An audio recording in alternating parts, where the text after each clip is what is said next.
स्वागत है आपका हमारे यूट्यूब चैनल पर।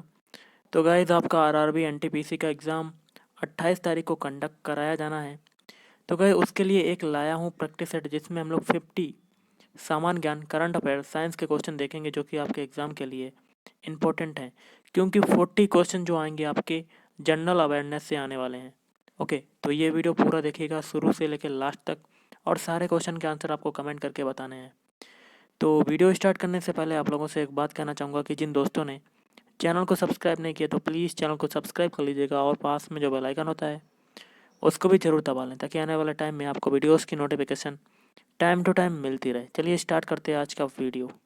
तो गाइस देखिए आज के सेशन में पहला क्वेश्चन है, द बुद्धा एंड हिज धम्म पुस्तक के लेखक कौन है? तो इसके लेखक हैं ऑप्शन बी वी.आर. अम्बेडकर।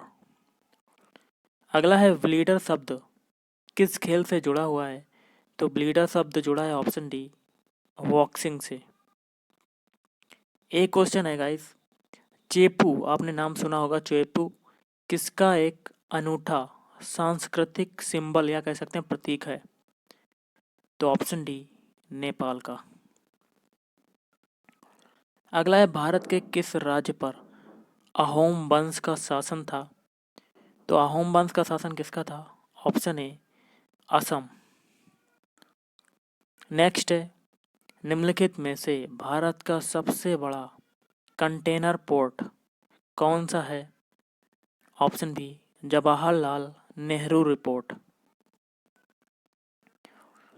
पवन चक्की टरबाइन खालिस्तान ऊर्जा को यांत्रिक शक्ति में परिवर्तित करती है। ऑप्शन ए गतिज ऊर्जा को परिवर्तित करती है। अगला है, स्वतंत्र भारत का दौरा करने वाले पहले रूसी प्रधानमंत्री कौन थे? Option D Nikolai Bulganin. अगला है, कीड़ों के अध्ययन को क्या कहा जाता है? तो कीड़ों के अध्ययन को कहा जाता है ऑप्शन डी एंटोमोलॉजी। कीड़ों के अध्ययन को कहा जाता है। किस भारतीय राज्य के सबसे लंबे समय तक सेवा में रहने वाले राज्यपाल कौन थे? Option D Padmaja Naidu. एक वर्ष में लोकसभा के सामान्यतः कितने सत्र आयोजित किए जाते हैं? Option C 3। गाइस देखिए आपका अगला क्वेश्चन है, एक लचीली विनिमय दर प्रणाली में विनिमय दरों के बारे में लंबी अवधि की भविष्यवाणी करने के लिए किस सिद्धांत का उपयोग किया जाता है? तो ऑप्शन ए क्रय शक्ति समता सिद्धांत। मस्तिष्क के उस भाग को पहचानिए जो शारीरिक मुद्रा संतुलन और साम्यावस्था को खालिस्तान नियंत्रित करता है। Option D cerebellum.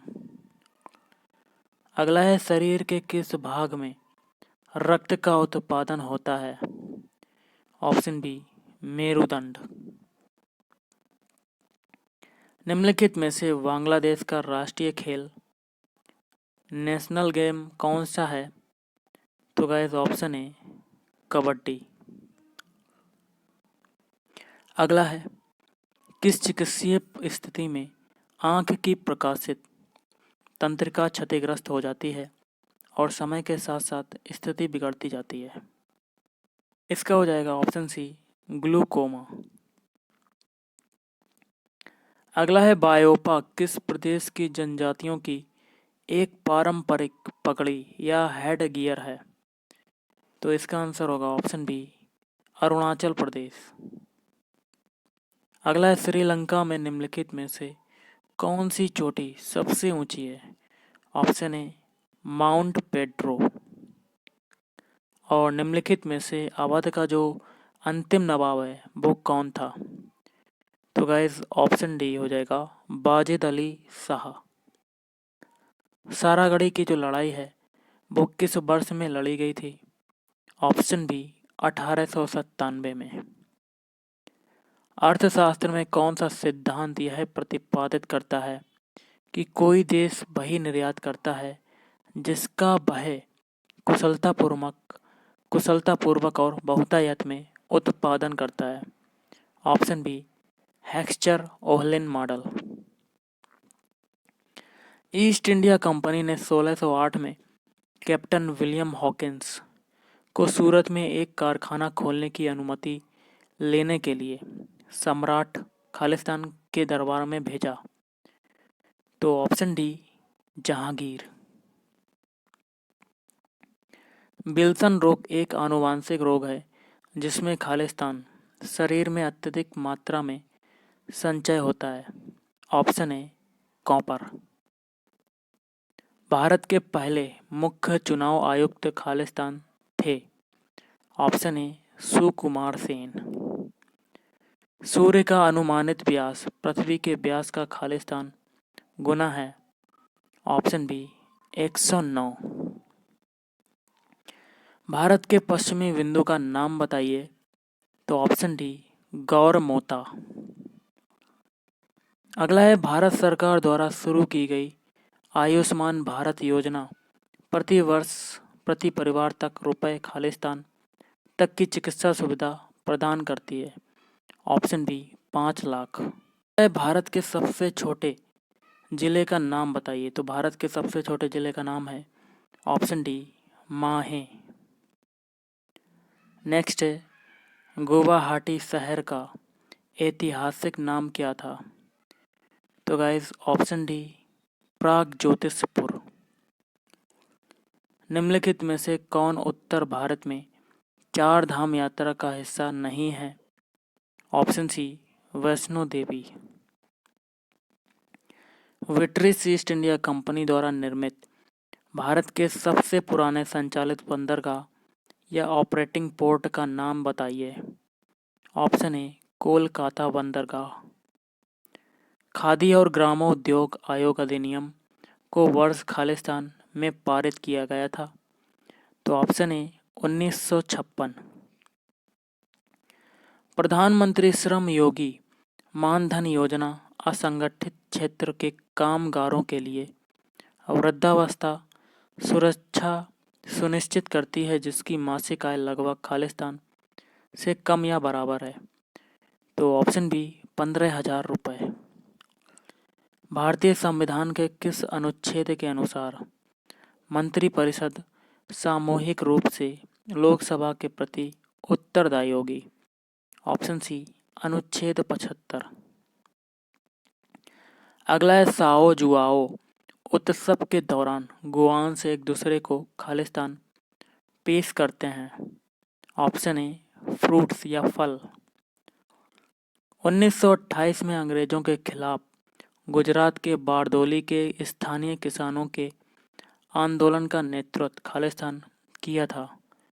Option A Vallabh भाई पटेल ने। अगला है मिस यूनिवर्स का खिताब जीतने वाली पहली भारतीय कौन थी? तो guys option D Sushmita Sen.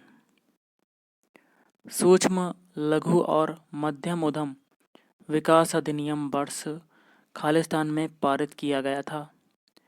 तो ऑप्शन ए 2006 में। एक वयस्क मानव शरीर में खालिस्तान हड्डियां होती हैं। तो ऑप्शन बी 206। अगला है खालिस्तान सौरमंडल का सर्वाधिक गर्म ग्रह है। ऑप्शन सी वीनस या कह सकते हैं शुक्र। भारत में पुर्तगाली शासन को समाप्त करने वाले इंस्ट्रूमेंट ऑफ सरेंडर पर खालिस्तान को हस्ताक्षर किया गया था। ऑप्शन ए 19 दिसंबर 1961।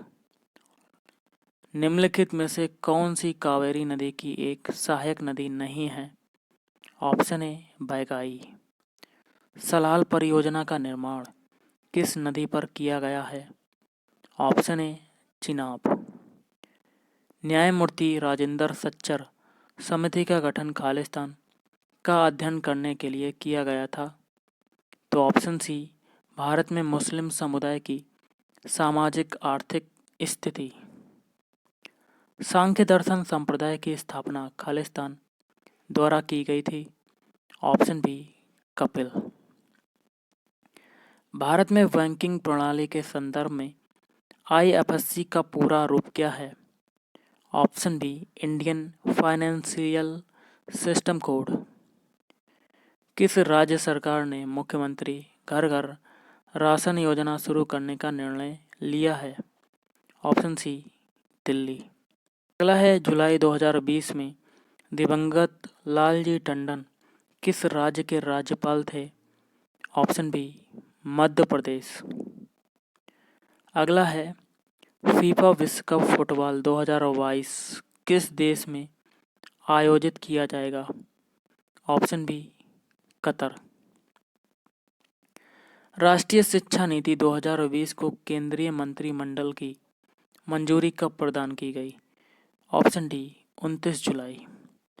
और आज का लास्ट क्वेश्चन है, राष्ट्रीय शिक्षा नीति 2020 के अनुसार मानव संसाधन विकास मंत्रालय MHRD का नाम बदलकर यह कर दिया गया है। तो option A ministry of education या शिक्षा मंत्रालय। तो गाइस आज के इस वीडियो में इतना ही। थैंक यू, धन्यवाद। आपका दिन शुभ रहे।